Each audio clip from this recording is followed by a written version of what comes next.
Hello, good morning. I am Sammy. We're going to talk a little bit about nutrition today, particularly in regards to lockdown. We'll just see if anyone's going to come.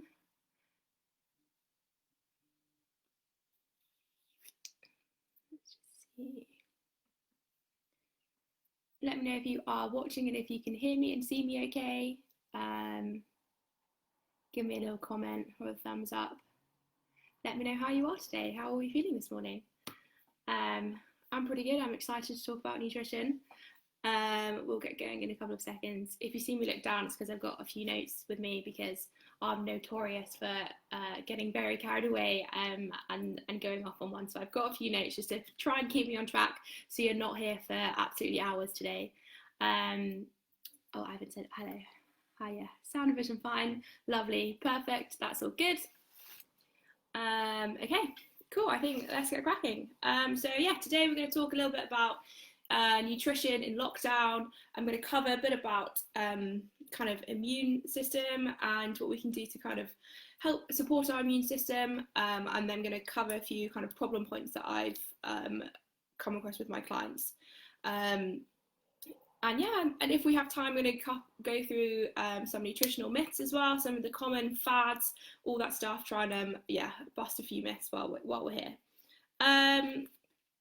So, okay, I first start off by saying, sadly, there is no amazing kind of supplement or one food that we can eat that's going to boost our immune system. There's so much. Olive joins, lovely. Hello, good morning, Olive. There's so many, you'll see in the media, just loads and loads of different, I think the most recent one I saw was garlic capsules, which said they're going to boost your immune system and hopefully fight off COVID-19. If you see any foods kind of suggesting that, sadly it's not the case. There's just not one thing that we can take that's going to suddenly make our immune system amazing and stop us from getting the virus or protect us from anything else.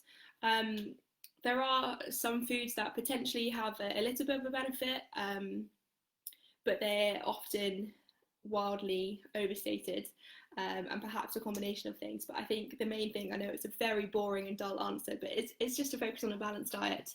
I know people don't like to hear it because it's a pretty obvious thing, but ultimately that is the only thing that we can do. And so just getting in all of your fruit and veg, so make sure we're getting all of our vitamins and our minerals. So vitamin B12, C, D, E, they all support our immune function. And the best way to do that is just to eat a varied diet of plants, vegetables, fruits. Lots of gut experts say try and get 30 plus different types of fruit and veg in your diet a day. No, that would be extortionate, a week. So 30 types a week, which, to be fair, to a lot of people does seem like a lot. And right now that might not be particularly easy to do. So if you hear that 30 different types of fruit and veg a week, and you think that's a little bit overwhelming, starting with the classic 5 a day is a really good place to start. And we're aiming to eat the rainbow, and that doesn't mean taste the rainbow. I know the Skittles advert is slightly misleading, so we're not tasting the rainbow with Skittles, we're eating a rainbow, so that means just eating lots of different types of fruit and veg. Fruit and like the colours, so you've got green, so spinach, broccoli, then you've obviously got like berries, giving you some red, and aiming just to eat a variety of colours, and that will basically mean that we're going to hit our vitamins and minerals. In terms of supplements, so we always want to go for diet first. So if you think that you're lacking in a nutrient, a vitamin or a mineral, try and eat those through your diet first before we look at supplements. So diet is always the place to start, and then we can look at supplements if we need to. So I would say supplement wise, vitamin D3 is probably the one I'd recommend to most people. It's around 50% of people in the UK are deficient in it. I know we've been absolutely blessed with this gorgeous weather the last month. Not so much today, not quite so nice. But even with this, like a lot of sunlight we've had, it's likely that we're not hitting our vitamin D. So vitamin D, you can get a small amount in your diet, but the main part of it does come from being in the sun. But there are barriers to the sun. So if you're wearing sun cream, that will stop your absorption of vitamin D. Obviously, clothes as well. So I'd always recommend taking a vitamin D supplement. If it happens that you're not deficient in it, you can get tested to see if you are. Obviously, it's a bit difficult with going to the GP at the moment, but you can get tests from online, but obviously not just any kind of online. I think it's Thriver Health. They do vitamin D testing, but ultimately, even if you're not lacking in vitamin D and you do take a supplement, it's not going to be detrimental. It only would be if you're taking absolutely like vast amounts of vitamin D supplementation. So I'd still recommend it to everyone, particularly if you're not going out as much as you usually would. Also, an interesting one about vitamin D, if you do have supplements, you can take them in like a weekly dosage. So if you're like me and I forget to take my supplements, I tend to take them on Monday morning, and I'll take them for that week. So I'll take 7. And in terms of dosage, we're looking for 4,000 IU a day. So often the ones you get in the supermarket aren't quite as strong, so it might mean that you need to take 2 to hit that daily. Or yeah, you can find some which are that, and then just have your 1 supplement. Either take it daily, or yeah, you can take it at the start of the week, which is really useful. Oh, Rachel's joined. Oh yeah, cool. She's gonna listen this afternoon. That's great. Another supplement I would recommend is omega-3. So that's the fatty oil found generally in like fish. So salmon, mackerel, all that kind of stuff. If you're having kind of oily fish probably 2 to 3 times a week, you're probably hitting your targets, which is great. And the recommended amount is 250 to 500 milligrams a day. Let me just open this, it's a little bit dark. A bit better. Suddenly got very dark outside. I think it's starting to rain. Yes, omega-3. So, and again, yeah, if you're not hitting that, your 2 to 3 portions of oily fish a week, that's another good one to supplement. And if you are worried that you're not hitting the rest of your vitamin and mineral targets, just a multivitamin can kind of cover all bases. But as I said, we ideally want to be getting our all our vitamins and minerals and general nutrition from our food. And if we're struggling with that, then a supplement can come into play. Another important thing, protein. Protein is probably one that I could talk about for quite a while. It's one of the most underestimated macronutrients. So its main function is cell function, and it's basically involved in every single bodily function. So it's a really important one, and it's even more so as we get older, just because of sarcopenia, the degenerative loss of muscle mass and strength.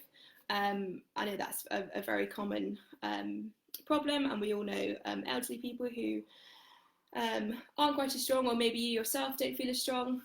So as you get older, protein becomes even more important. But right now, it's even more important for immune support as well.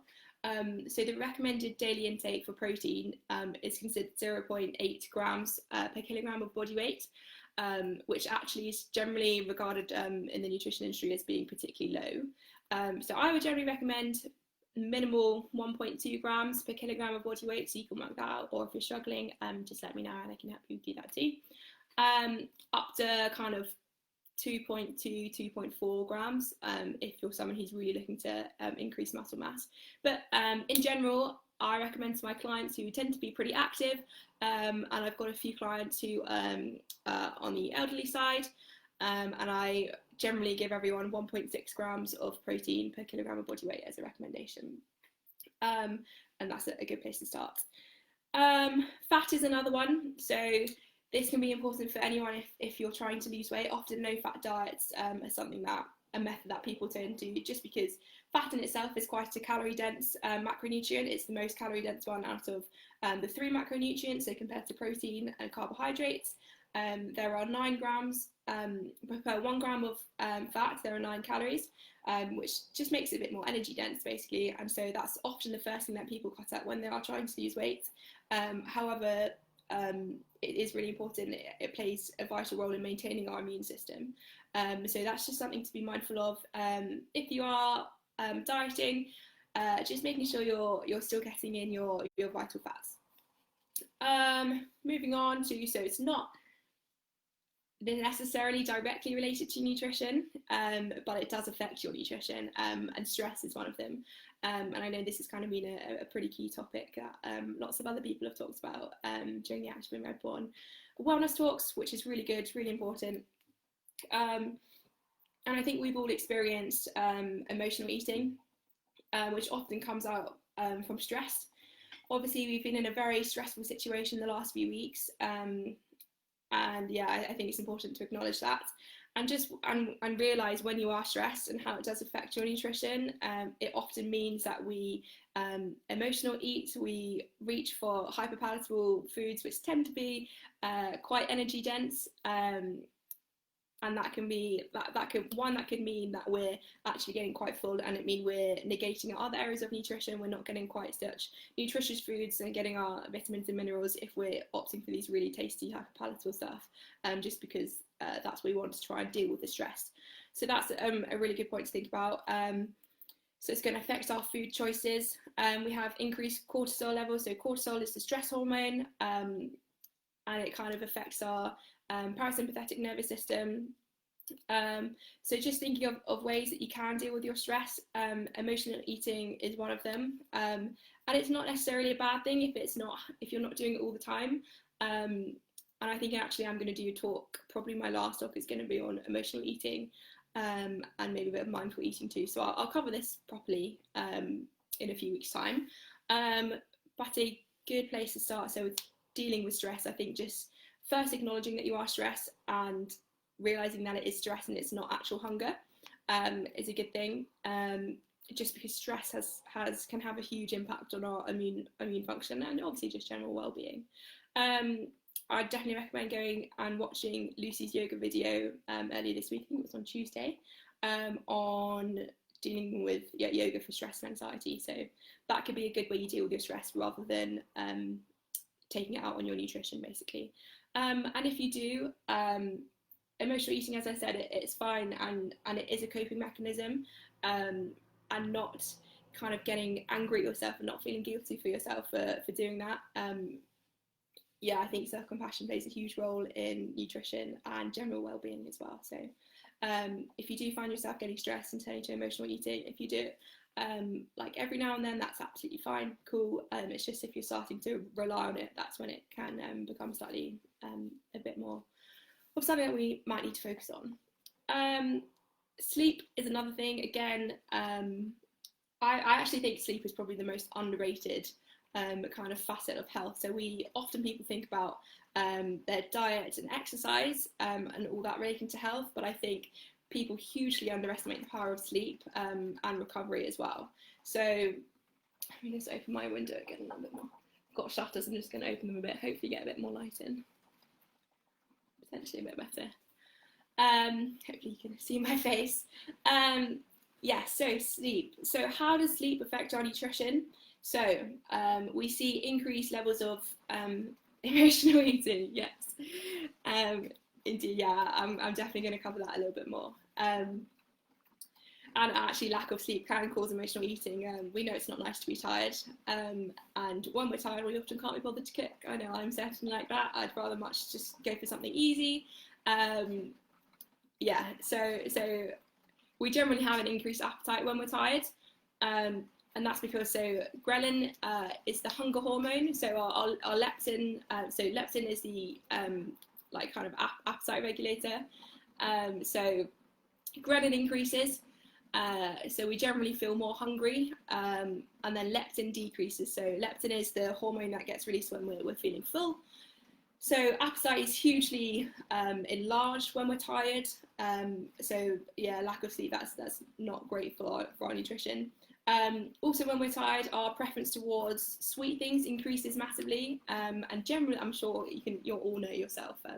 I certainly just want to go for the tasty stuff if I'm really tired, which means again we can negate our other areas of nutrition. It's raining quite a lot. Sorry if you can hear that in the background. Anyway, portion sizes. So sleep has a massive impact on our cognitive function, and our ability to make decisions, and often so if we're choosing how much of something to have, just the cognitive impacts of we don't necessarily remember what a portion size, what we're used to, and so it may mean that we have more, but also I think it's something like 90% of people in the UK will eat everything on their plate. So if we're shoving on more food on our plate than we potentially normally would, the likelihood is that we are going to eat most of that, which might not be optimal. Again, with the cognitive fatigue, we are far more likely to give in to our cravings when we're tired. And that's like not always a bad thing. I guess if we're doing it regularly, it can start to have an impact. Obviously, tiredness is going to affect your mood, and it's going to hugely affect stress levels as well, which I've kind of mentioned. Another one to mention, probably particularly in lockdown, is alcohol and its relation with sleep. And I know lots of people, I remember when I was younger, my granddad would always have a glass of whiskey before going to bed. And he would have his nightcap, and that was just always what he did. And I'm sure there's probably others who do the same, or they have some wine with dinner. And I think just being mindful of that, as nice as it is, it can massively affect our sleep. So it's actually a sedative. I'm sure lots of you will kind of recall this yourself, that you have a drink before bed and you go into a deep sleep and you think, oh, this is great, like alcohol sends me to sleep, fabulous. But actually it's more of a sedative, and we skip out some of the earlier sleep stages, which are used to kind of help cement memories, and ultimately our sleep quality just massively goes down. Even though it might seem that you fall asleep into a nice deep sleep straight away, it actually has some pretty poor implications on our sleep, which again will then affect our nutrition decisions the next day. And yeah, chronic sleep can be hugely detrimental to our overall health, including our nutrition, and it's also going to affect your exercise as well, and how often you choose to exercise, your performance when you exercise. So alcohol, I'd really try, if you can, try not to have a drink at least 4 hours before you go to bed. Probably easier said than done, particularly in lockdown, and now as we're allowed to start seeing a few more people and going to barbecues in people's houses, but potentially, just if that's something you do quite regularly, trying to limit your alcohol in the week can be really beneficial. So how to improve your sleep? It's probably recommended that you try and go to sleep at the same time every day and wake up at the same time, which also, so no matter what day it is and what day of the week. Limit your screen time before bed, so get off your laptop, get off your phones, just so blue light stops the release of melatonin, which is the sleep hormone, helps us sleep. So just getting in a good routine of winding down, turning off your phone, stop watching TV, ideally like an hour before bed. You can do some breathing. So I know Olive did some really good stuff with breathing and how it can help you relax and help your parasympathetic nervous system. When you're in bed, ideally just leave bed to sleeping. So try not to read when you're in bed, so you literally just associate your bed with sleep. So that can really help if people struggle to sleep. And if you really can't sleep, if you find yourself lying awake, get up, get out of bed and do a kind of really boring, mundane activity that is going to make you sleepy, and then and go back to sleep. Okay, so moving on to some problems that I've seen with my clients. I think the biggest one that people struggle with, including myself definitely, has been snacking. And snacking isn't a bad thing. If you're hungry, by all means eat some food, but I think it's really important to work out, is that feeling actually hunger, or is it something else? Are you stressed? Are you tired? Are you sad, happy? So I think if you find yourself like opening the cupboard, opening the fridge, just pause for a minute. I think the first thing to do, and one of the most powerful things to do, is just pause. So just stop before you go and take the biscuit from the cupboard, take the little leftovers from the fridge, whatever it is, just pause, kind of check in with yourself, work out, how am I feeling? Like, do I have any physical signs of hunger? Is my tummy actually rumbling? When did I last eat? All questions like that. If you don't have physical signs of hunger, if your tummy isn't rumbling, perhaps your eyes feel heavy, maybe you're tired, or is your heart racing? Maybe that's a sign that you're stressed. So I think working out what it is. So are you actually hungry? If you are, cool, fab, go ahead, have your snack. But if it's just a craving, and you don't think it's particularly hunger, or if you don't actually think you want to eat, just, yeah, pausing. And so there's a really nice phrase, one of my favourite phrases is surfing the urge. So pause. And so our cravings will go away. They're transient, so they will pass, much like COVID. It will pass and things will start to go back to normal. So our cravings will pass. So just taking, whether it's like 30 minutes to distract yourself, and then if you waited that 30 minutes and you still find yourself wanting that food, you're now in a position to make an informed decision whether to indulge that urge and go ahead and eat the snack, or if it actually was just boredom, or it was just a random craving that has now passed within the half an hour. That's a really good way to do it. So just figuring out what that is, and then you can work out if you're hungry. Another thing with snacks, having a basket. This also works really well with kids, but if you have some snacks for the day and you get them out and you have them on your counter in a little basket or a bowl, and those are your snacks for the day. One, you know what you're going to have, and I think it's quite nice that you can actually look forward to it. You know you've got some tasty snacks to have throughout the day, and potentially plan when you're going to have those snacks. So again, it gives you something to look forward to. You know when you're next going to be eating, and it's kind of limits the chance of you wandering into the kitchen and being like, oh, I fancy a little something. So just knowing that they're there and you can enjoy them. Again, this works really well for kids as well. If they're constantly hungry, they come in and you try and do that, have a piece of fruits. That can be good for them, and they know those are the snacks for the day. They can take it when they want to. Same with you, have it exactly when you want to, but once they're gone, that's the snacks that they've had. Another good thing to think about kind of with the fruit thing, if you feel hungry, ask yourself, would I eat some vegetables right now? If the answer is no, then you're probably not hungry, and that's a good way to kind of deal with it. Another thing, this is kind of, I've done this myself. You can probably see my fruit bowl just in the background.